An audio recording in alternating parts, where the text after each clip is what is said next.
you strike me as a guy that doesn't really like to be compared, but I'm gonna do it anyway. You kind of strike me as like a young Norm Macdonald in your approach to writing and just like thoughts. RP Norm, I don't love the comparison just because of just, I knew it. The esteem that I put Norm to, but that is definitely somebody that I looked up to and was super interested in. But yeah, I mean, it wasn't everybody, but it was one or two people that would try me when we were working there. And but also, I guess they're only seeing someone who is focused on something else. They're not seeing and it's I had a clear passion that was outside of that building, Right. And I mean, it could have been some jealousy. It could have been some people not seeing you shucking and jiving. Maybe you weren't as animated as a Sinbad. So yeah, maybe that's what it was. Yeah. Also, I did not really code switch. Like I'm kind of the same dude, I kind of just found a frequency that worked, but I wasn't like, the switch up wasn't there. And for some people, there was like a definite switch up, like, hey, on the clock, I'm this way. When I'm kicking it, I'm somebody else, Speaking of code switching, do you feel like black audiences or white audiences receive you better? Honestly, I think a mix. I think, there are certain subject matter that I love getting into, or that it comes natural to me, that a black audience would appreciate. Sensibility wise, I feel like I probably am better for a whiter audience. I feel like, the way I tell jokes, I guess the language I use sometimes is more of the expectations of somebody that, is going to a more mainstream comedy show. But I would like to say I'm a hybrid. Speaking of like you on stage, I always knew that you were to make it. And I'm going to say you made it is because like a couple of things. One is that you're young and you got, like you said, you were fresh out of school. Mm-hmm. And you got out there in Atlanta, which has to be some of the most jaded audiences in like small rooms, and did it. And you did a mulatto comparison. You compared a mulatto person to a mulatto cookie, and I just thought that was great. So the combination of you just willing to do it, and I could see your mind as a writer. I was like, if he can write, he can, he can travel. I do wish in those days, I think I was so focused, and it was just like, I would go to the comedy club. Every time I would leave CNN, I would go to the comedy club. Like, no matter what time it was, if it was just the let out, I would be at the let out. Like, I was just, and if I got out anytime before, 1 a.m., I'm hitting the spot. I'm getting up. By the time I left Atlanta, I was getting up like 7 to 10 times a week, just wow, like getting on stage that much. But I do wish I had spent some of that time like focusing on other things, because other opportunities are coming and have come, and it's like, I kind of had to start back at square one, at zero. But so like, what do you wish you would have done then? I don't get it. I think still being young, still like, okay, comedy's done, I'm headed to the club, like still being and so you could have worked harder is what you're saying. I could have worked on like better habits, being more organized, being, I could have set myself up even better. Like I did grind, and I feel like I outgrinded most of the scene in Atlanta. I don't think there was too many people doing stand up in Atlanta that was into all the things that I was into. But that being said, that's the type of person I am. I'm always like, I could have got more. I could have, You a damn good dog. But that's a good transition because from Atlanta you went to New York, right? And now you're in LA. How long were you in New York? I moved to New York in the summer of 15. So the spring of 15, I won the Laughing Skull Comedy Festival. I taped Last Comic Standing, and then I was a new face at JFL Montreal, which is a prestigious stand-up comedy festival. So from that, it was kind of like I felt like I reached the ceiling in Atlanta. If I was going to make a move, that was the time to do it. And so I moved to New York and basically had to start over as far as, being in a when you new to a comedy scene, you kind of just gotta, you're at the beginning of shows again. People are, only giving you 5 minutes, only giving you a little bit of time. You got to hang out. They were hazing you out there, huh? Not just hazing you. It's just no one knows you. And in a city that big, there are thousands of comics, so you're gonna be the new guy for a while. But after a while, I was able to. By the time I left New York, I was again getting up maybe like 10 to 15 times a week. But then also, I started working out here. I got a writing job out here. I ended up doing the Tonight Show. And after that, I got a writing job out here. And then that was kind of pulling me to LA. And then I got another writing job out here. And then it started to feel like, all right, I'm making my money in LA and paying taxes in New York and California. So I got to make a move. Right. So speaking of that, let's start right there. I gotta read this man's resume because he dabbled in it. He dabbled in it. All right. And you did the Tonight Show. James Corden. I wish I had Pastor Troy. Comedy Central, Deezus and Mero, which I love because you got your Rainbow, Conan. I mean, and now you out in LA full time. So now you've got your podcast. So congrats on the Inconsistent podcast. And this is after you made headlines with the Book of Ye. So congrats. Yeah, no, the Book of Ye was an interesting ride. It was Kanye West podcast, all about Kanye West, kind of influenced by some of the more specialized podcasts that I'd seen. There's one that was like only about Denzel Washington films. There's one only about Saved by the Bell, so I was kind of... Yeah, I should have caught that one. So I was kind of like into those things. And then but just having my brand being so tied to such an unpredictable person, it was, like when that ride started, there was no MAGA hat. There was no running for president. Like all that kind of was documented in real time. And then it just, I always saw it as the Colbert Report. I'm Stephen Colbert and Kanye's George Bush, and I'm playing a character that is a huge stand. But unfortunately, because I do have like fandom of Kanye, and I never, tipped my hat and said, hey, I'm playing a character, people started to think that person was me. And so then I started to have Blacks for Trump coming to my shows. I started to have MAGA people coming to my shows, giving me gifts, all kind of stuff. And so we kind of had to slow down on the podcast just because it wasn't really aligning with our politics. I did it with another comedian, Chris Daniels, who was in New York out of Detroit, and he didn't want to do it anymore. And so it just, I was down to like have fun with it and flip it and do it different ways. But, my friends kind of had an intervention a little bit. They were like, you're more than a Kanye fan. Like, you can't go out like this. Yeah. So it sucks. I don't know. I kind of would have been that friend like, yo, man, ride this thing till the wheels fall off. See how far you can push it and see what happens. But, luckily you have better friends than me.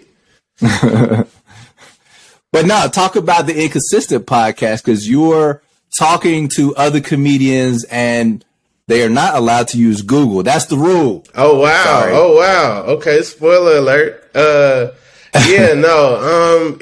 There's been 4 episodes? Yeah, right? Yeah, no. 4 or 5. Yeah. So, no, it's out. The secret's out. I'm glad. That means you listen. You know, I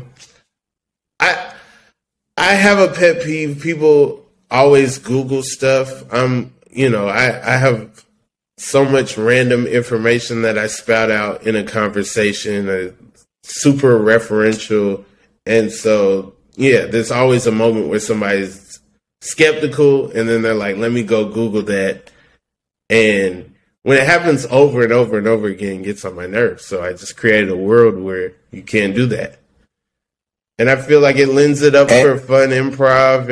And you know, sometimes I learn. Sometimes there's information. Just whatever is in our brains at the time. If any fun fact comes to you, let me know, because I am also a master of trivia, time, and space. Okay. And I might not be surprised. So okay. All right. Don't try me out here, Rob Haze. Don't try me. Okay. Is that Sade behind you? But look, it is Sade, and the lyrics are on there too. Did you know Sade is the name of the group? I did know that. But that since she was the most marketable person, a lot of the time people be like, "Really?" I'm like, "Yeah." But isn't her name Sade Adu though? So like, it's the name of the group, but isn't it also her name? Yeah, kind of like Van Halen. Oh, mm-hmm. Did you know that Sade's? I don't know if it's a son. I think it was a daughter who is now a trans man, or vice versa. I forget. If I was better at trivia, I would have had that down. All right. I'm not going to touch that. That's smart. Don't get Macy Grade out here. I'd hate for that. I'm not getting canceled for an indefinite fact.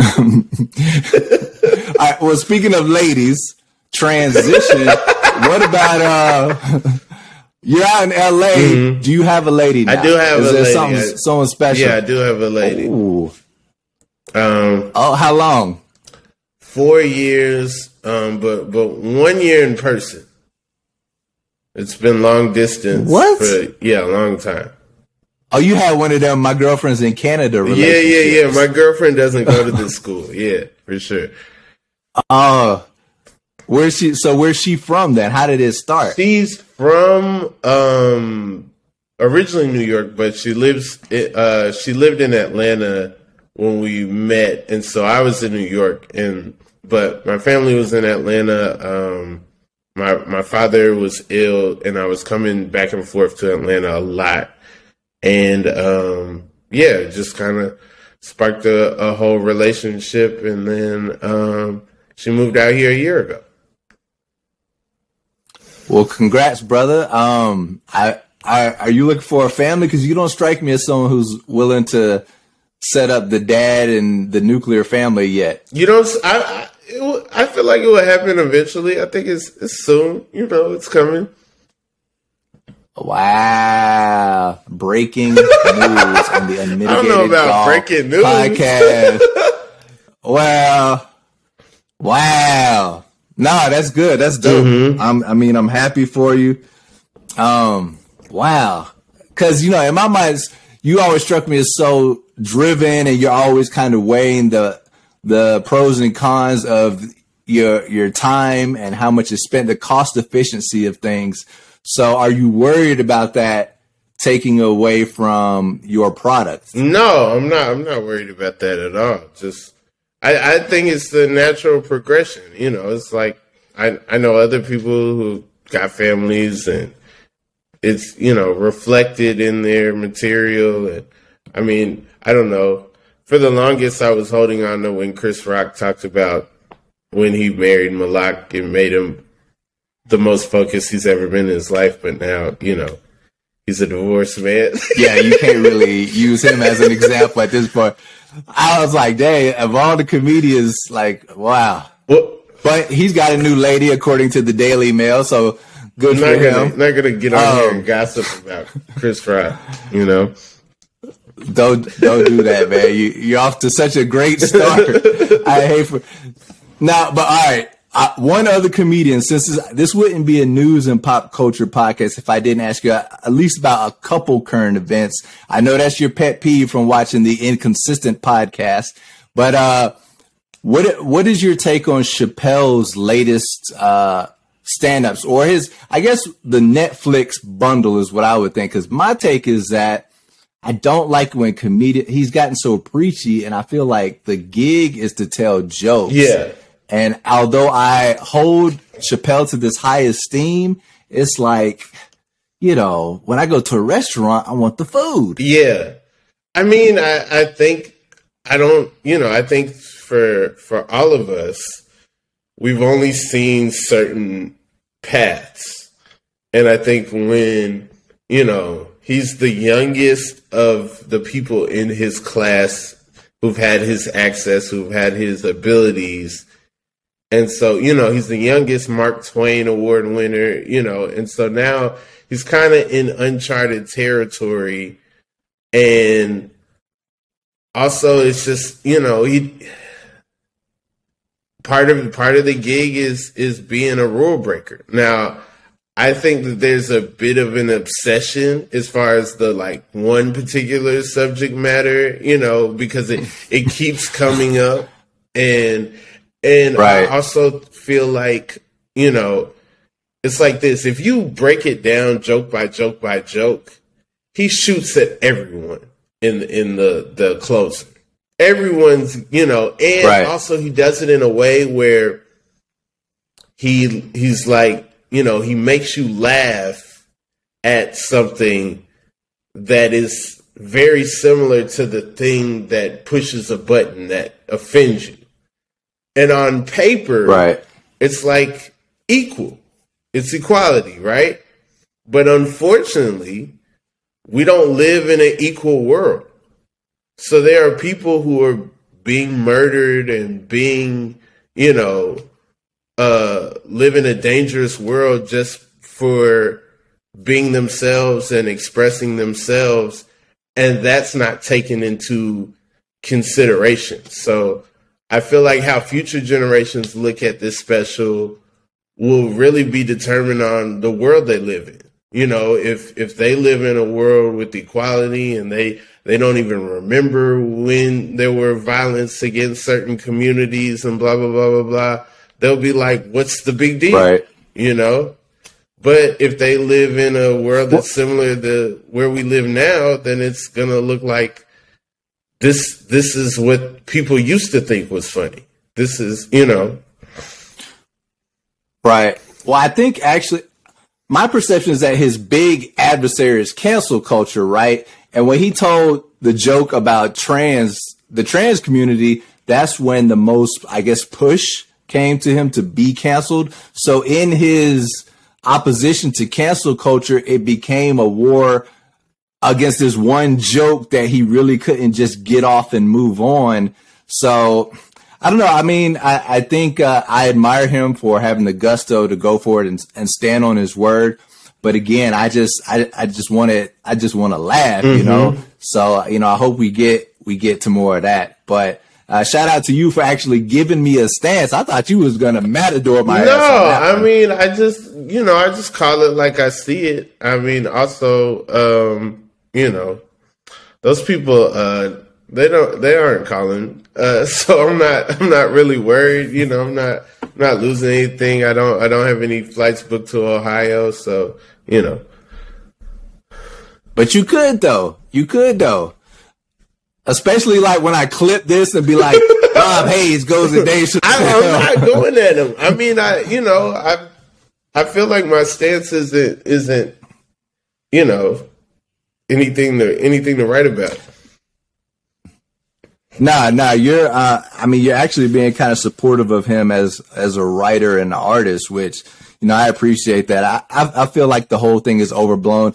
Like I said, my issue is not with any of the jokes or his take on the trans community. It's just, I just feel like comedians should, you know, be funny. So, I mean, right now I'm feeling like Neil Brennan is my favorite guy. Even Bill Burr, I used to love Bill Burr, and I feel like lately he's gotten a little curmudgeon-y. So I just hope as I follow Rob Haze' ascension that, you know, you just keep them jokes. I mean, that's all I hope. Plan. I do want to, you know, dig deeper, and I do think about saying something, but it's always in the guise of a joke. I am working on a project that's a little more personal and a little more,